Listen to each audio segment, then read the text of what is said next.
So it's now the topic for our next presentation. Here to talk about breaking misconceptions, the VP of Global Marketing at Akamai, John Dillon.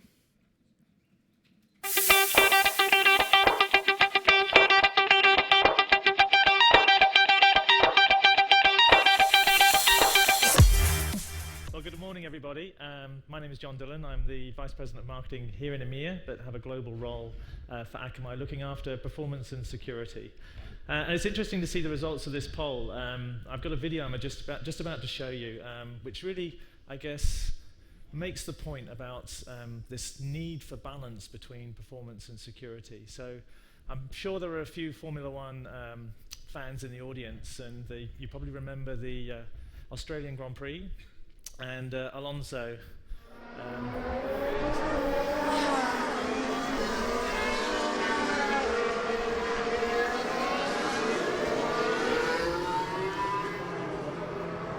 So there's him getting out there. See, and you can barely recognize the car. Apparently his mum was watching this. He wanted to get out quick so his mum could see that he was okay. But you know, he's a Formula One Grand Prix driver. Speed is really, really important. But his security and his safety was equally important. So I guess a good analogy to start with. And I'm going to continue with this. Fortunately for Alonso, he wasn't racing in Formula One in the 50s because the whole thing was about speed and it was all about entertainment, and death was kind of unacceptable. It was almost part of the entertainment. And that's clearly is where I guess IT was. When IT, we all rushed to the internet. A lot of the businesses that went online, security is an afterthought, or was an afterthought. With a lot of the things that are connecting to the internet today, with the Internet of Things, security is an afterthought. And it really can't be. So in the 60s, the drivers started to get a little bit sort of concerned about the risks they were taking. And roll bars were made compulsory, so that was still wouldn't have probably saved Alonso. But seat harnesses were optional, so you still didn't have to wear a seatbelt. But fireproof clothing as well, optional. So safety was starting to be interesting. They still didn't want it to add weight to the car because performance was paramount. Then the beginning of Formula One. This is where I actually got interested. I think I had this Scalability car, the JPS, the John Player Special car. The cars were getting faster, but safety just wasn't keeping pace. And the drivers really, they revolted at this point, and a lot of work went into redesigning the tracks that we see today, where a lot of safety features were built into the tracks, and the tracks were made shorter so that they could actually control the environment better. Into the 70s, we also saw the first hacker. So the first networking system to be hacked wasn't a computer system as such, it was a telecommunications network. This guy, he managed to figure out how to hack the phone system so he could make free phone calls. So he didn't have to pay his phone bill. He hacked into the phone system so he can actually get free phone calls. So he's recognized as the very, very first hacker. Into the 80s, again, carbon fiber adding strength to the cars. Turbochargers were introduced, but they thought they made the cars all of a sudden there was a massive increase in accidents, so they banned those. Ground effects to make the cars hug the corners so they could go around corners faster. Again, more accidents, so they banned those subsequently. So you see this constant challenge within Formula One where they're pushing for performance, but constantly having to check themselves for the security side of things. And here we see the emergence of, I guess, challenges online as well. So this guy, he was actually put on the America's Most Wanted list. He was the first hacker to be put on basically being chased by the FBI because he was causing so much disruption. And the Morris worm, which was actually developed by a student at MIT, took out 10% of the internet and resulted in legislation. So the Computer Fraud and Abuse Act came into play. So in our world, in the technology space, we were also trying to counter this emerging threat that started in the 80s. Into the 90s, again, Formula One went the wrong way here. They started to try and control the environment of the cars. They introduced restrictions on the spoiler size. They restricted the use of electronics. And again, that actually had an adverse effect. So they experimented with something, and it's again introduced more accidents. And safety became, for the first time, really the number one concern, which is interesting, again, tying back to the survey today. It seems like you all think that security online is the number one challenge or issue of the day. Into the 90s as well, viruses went mainstream. This is when we all were sitting at home with our connected Windows PCs and accessing the internet, and very, very concerned about browsers and installing software to protect ourselves against things messing with our computer. Distributed denial of service attacks are not just attacking you in your home when you're on your PC, but actually attacking businesses, taking banks offline, taking insurance companies, services that you were trying to access, hitting their websites and actually taking them offline. And phishing attacks, where people are trying to get your personal information, so getting your password, getting your personal data, your credit card information, so that they can actually use that maliciously. Into the noughties, this is where Formula One kind of stabilized. It was a hard time. The 90s was a bit of economic downturn, and so they shifted their focus onto cost reduction. So they looked at ways of making it more affordable for the teams to compete. On the security side, that's where we really started to see challenges with software. So a lot of the software that was being developed around browser technology had vulnerabilities in it, and those vulnerabilities were exploited.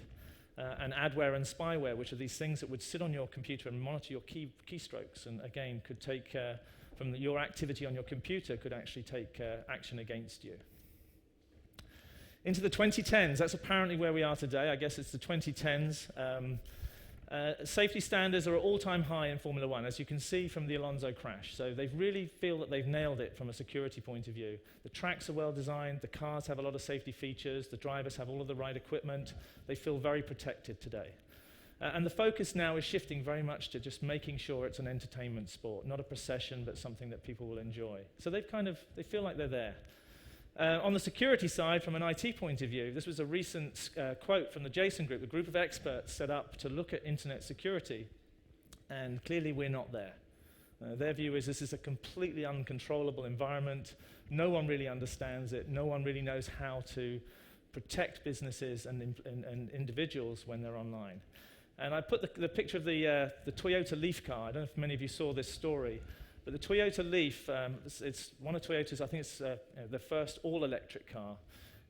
And a guy managed to hack into this. He could hack into any Toyota Leaf car, and he could mess with the air conditioning and heating controls. So you could be driving along the freeway, and all of a sudden your temperature gauge or the heating in your car gets set up to max. Or maybe the opposite, the air conditioning gets put to max. And he was illustrating, I guess, the point, which is, messing with the heating system is inconvenient to you. It's going to make you maybe sweat or make you cold. But if you could take control of your brakes or your steering system or your gearbox, then he could cause you some serious harm. So to the point I made at the beginning, security is getting even more difficult, more challenging as more and more things connect to the internet. So a little bit of an entrance to my introduction to Akamai, because this is very much where Akamai is focused.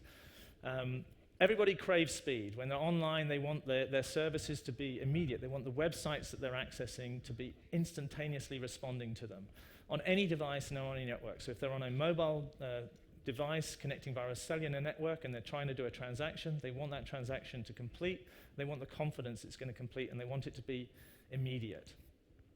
But we also demand security, as you all illustrated with the survey. We demand security as well. If we're doing that transaction, we don't want anyone listening in. We want to make sure that our connection is secure and our transaction is secure. And this is really Akamai's mantra. Our mantra as a company is to make the internet fast, reliable, and secure for business. To make sure that as businesses engage, as they look to put more and more of their services online, they can do that with confidence, and the confidence that those services are going to perform well and that they're going to be secure. Three areas that we focus on as a business. Many of you will have been watching the Euros, not necessarily from home, but maybe when you were traveling on business, you watched the Euro games on your iPad or your phone or on a connected device over the internet. Akamai worked with most of the major broadcasters here in Europe to make sure that those streams played out, that they didn't buffer, and a lot of our broadcast partners are now pushing those streams in HD, so making sure that you could watch the games in comparable quality to what you would receive on your TV set. That's the constant goal that we have, is to be able to provide our customers many of them here in the UK, with broadcast quality video experiences for their consumers.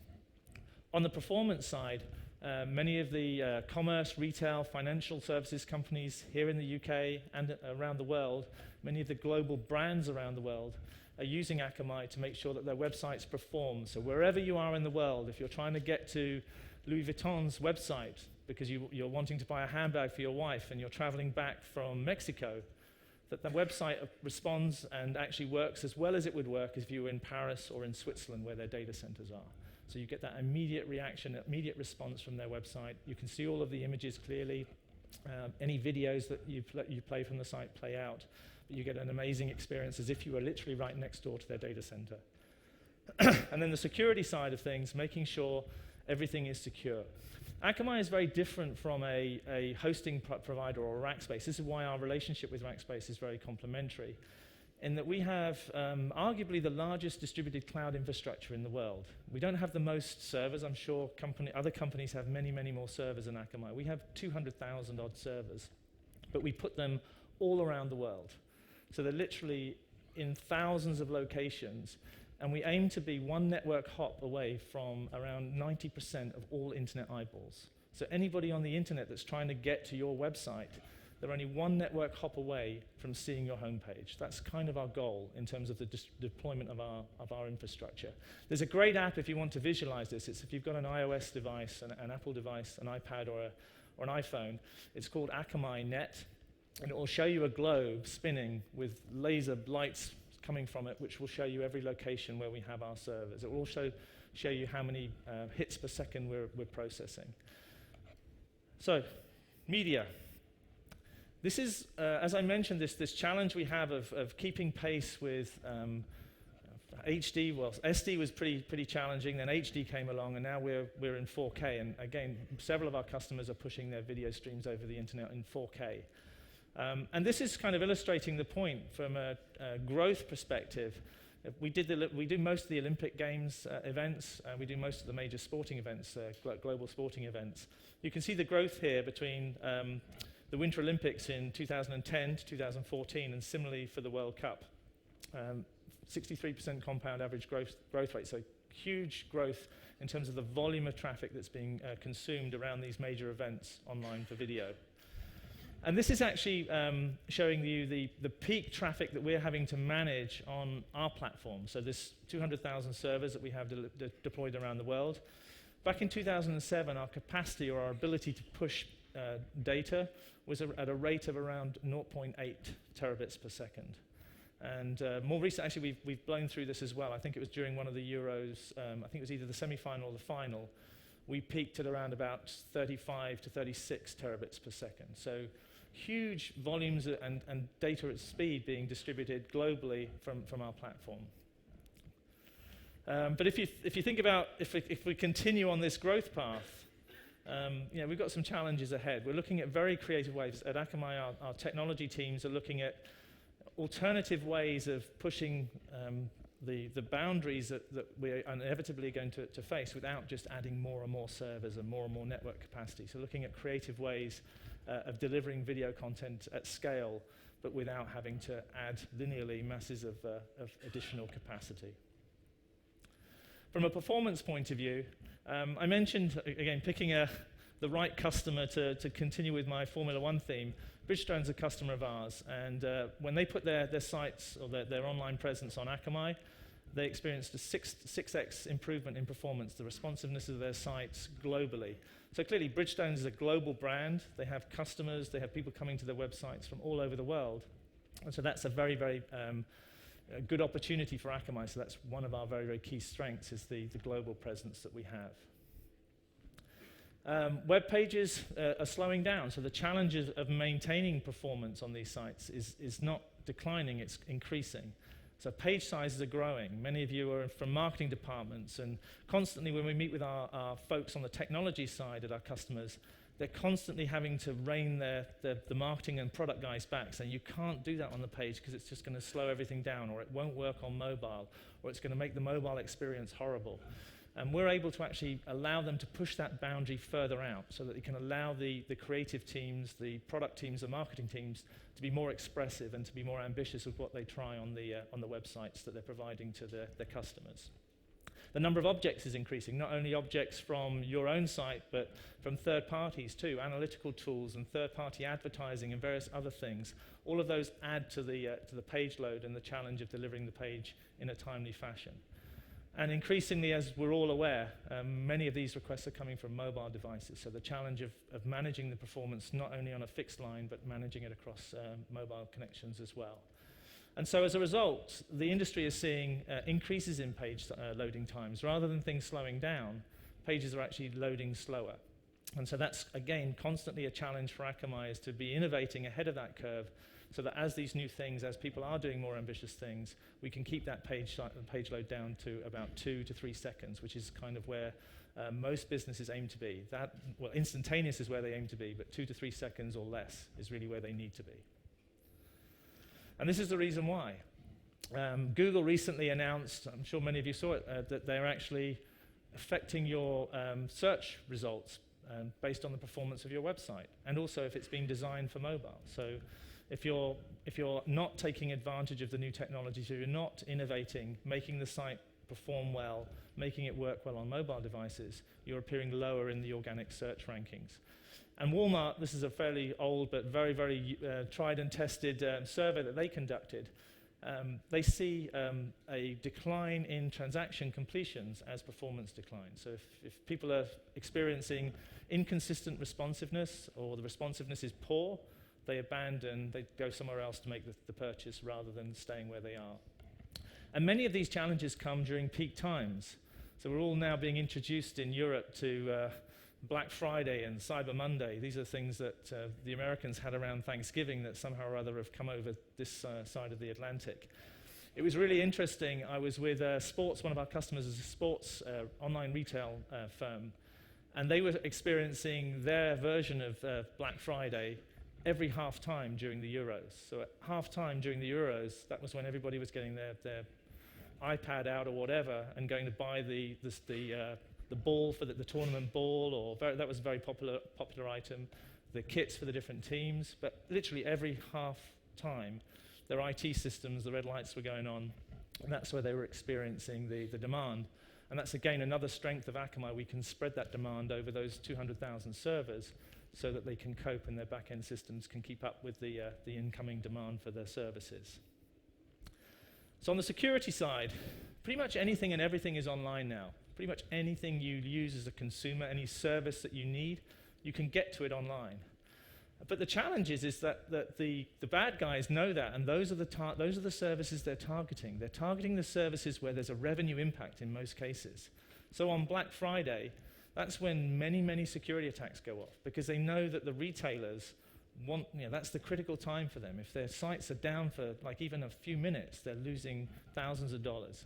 I've actually seen an email, one of our customers sent us an email, which was a ransom note. They'd done a fairly low-level DDoS attack, just enough for them, the IT guys, to notice. And then they'd sent them this email saying, if you don't, pay us in, they had a ransom in Bitcoins, we're going to really show you what we can do. So we've given you a little taste of the kind of disruption we're going to cause. If you don't pay this ransom, then we're going to take you down. So really, really interesting to see some of these crazy things. They're not just being taught. These aren't just rumors. They are really, really happening. And we spend a lot of our time, and in this case particularly, we actually help this customer out. So why is this happening? I guess there are glory hounds. There are people that want notoriety, like this MIT student back in the 80s when he took 10% of the internet down. He was trying to impress his friends, maybe trying to impress his girlfriend, who knows. But it was a crazy thing to be doing. But there are crazy people out there that want the notoriety, that they were clever enough to do something. There's political hacktivism. So these guys, anonymous group, they see something happening, they don't like it, so they go attack, they take on the responsibility of society and go and do the right thing and disrupt the bad guys. State-sponsored, so the Islamic Liberation Army, they took down, I think it was like 50 or so Israeli sites. They just decided to do that one day.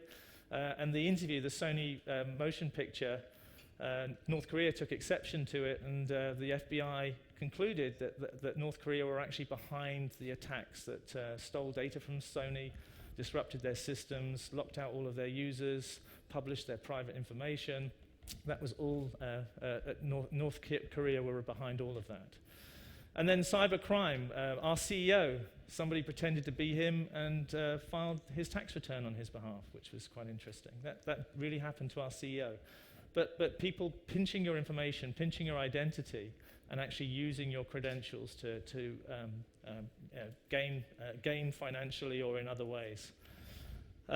Different ways of doing this: phishing attacks, where we all get conned into, or we're conned into thinking we're dealing with a legitimate service and we're not, and they steal our information.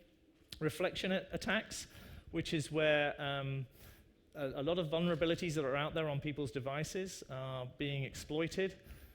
They put a little bit of software on those devices, and that software just sits there, and it waits until they want to launch an attack, and then they launch an attack from many, many different locations. This is a distributed denial of service, effectively.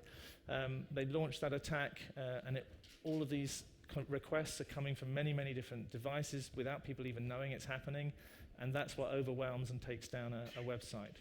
And then vulnerabilities. A lot of the system software that is out there was open source or was developed many, many years ago. And Hartley was a great example of this. It had been sitting there for a while. No one really knew about it, and then somebody found it. So a lot of vulnerabilities that are in system software that are running on many, many servers around the world, those were exploited. So this is what we've seen on our platform.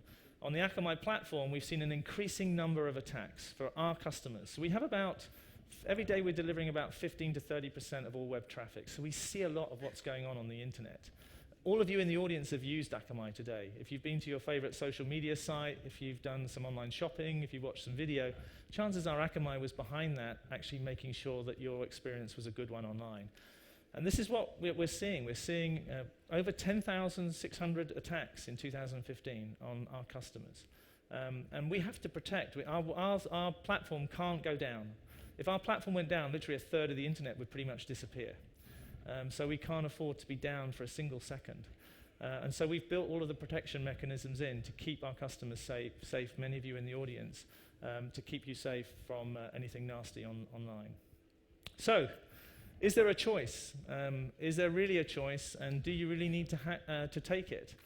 Clearly, coming back to my opening, Alonso, he wants to win Formula One Grand Prix, but he wants to be safe. And I think it's the same for us in the IT industry. We want to provide high-performance systems, creative systems. We want to really, really wow our consumers and customers as they come to visit us, but we need to give them the assurance that they're safe. Thank you very much.